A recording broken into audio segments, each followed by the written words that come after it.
ચલો એ મારી ભાખરી ખાઈ ગયું કોઈ,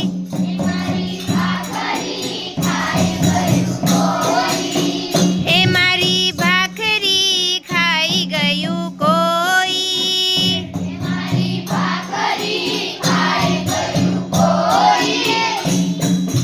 કર્યા તા એના મેં 8 કટકા,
સમજાઈ ગયું?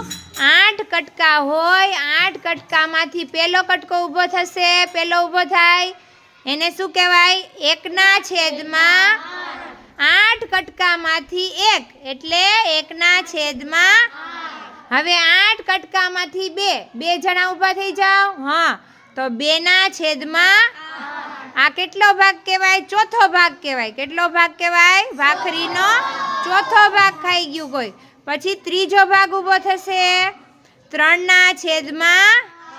કુલ ભાગ છે હંમેશા છેદમાં આવે એટલે 3/8 માંથી 3. 3/8 એટલે શું થાય?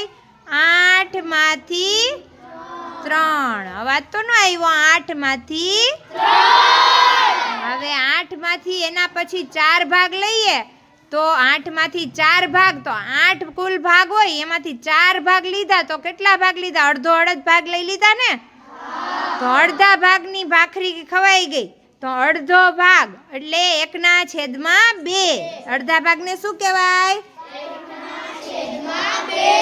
1/2 અથવા 1/2. હવે એના પછી 5મો ભાગ, તો 8 માંથી 5, તો એને બોલાય કેવી રીતે? 8/5. પછી 6ઠો ભાગ, તો 6/8.